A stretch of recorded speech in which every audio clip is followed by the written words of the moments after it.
The object was gigantic, long, cigar-shaped object. It wasn't like a blimp. The blimps are a lot, rounder and stuff like that. It was a lot longer. It didn't have any windows in it. I don't know how they were seeing us, but with their technology, it's hard to tell how they, and was making no noise or nothing. So I don't know what it was, but it was there and it was everywhere. Back then there was a lot of sightings, and a lot of them were cigar-shaped objects. But back then, if you talked about it, everybody was, kind of nuts. What are you talking about? So I always talked about it because I believe it, and I still do. And I got telescope. I'm always looking in the sky. I know all the moon phases and everything, and I was raised that way. My father and my grandfather, and I'm into weather. I predict weather and all that. My wife's friends will call me and they'll listen to the weather and they say, "What's Junior saying about the weather today?" Because they want, sometimes I'm wrong.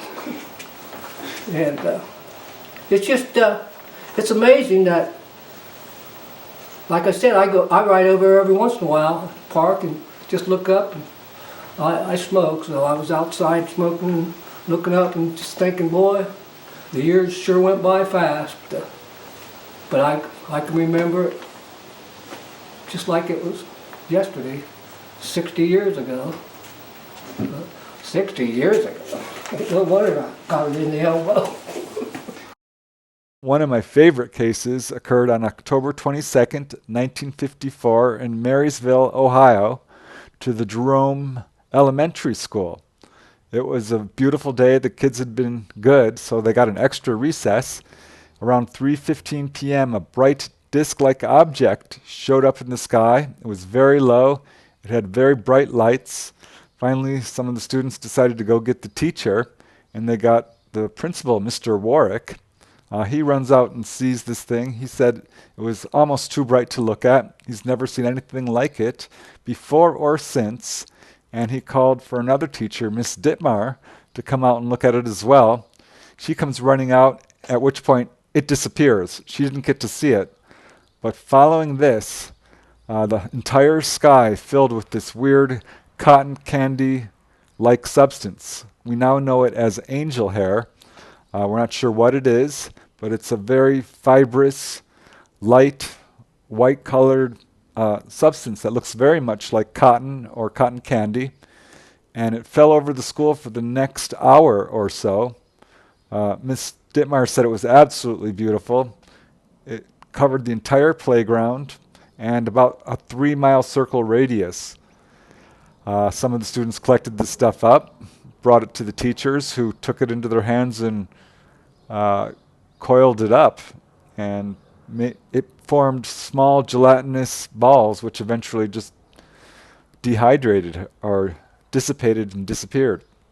It turned both of the teachers' hands green, however, temporarily. It's an interesting case. They did manage to save a sample, which they sent to Lockbourne Air Force Base, but never heard back from them. What's interesting about this case is years later, researchers found out that Robert C. White, an Air Force officer who worked in a governmental capacity studying UFOs, had heard about this case. It generated special interest in his office because they were not able to solve it. Now, the reason why angel hair in Marysville, Jerome, is felt to be a strong case by, I think, most of the serious UFO researchers. A lot of modern-day UFO researchers, or alleged researchers, I put that in quotes, are actually pretty wacko-type people who are just really selling pop entertainment, and so you wouldn't even get this out of them. They probably don't even know about the Marysville case. But the serious historical, document-based UFO researchers, they'll know about Marysville.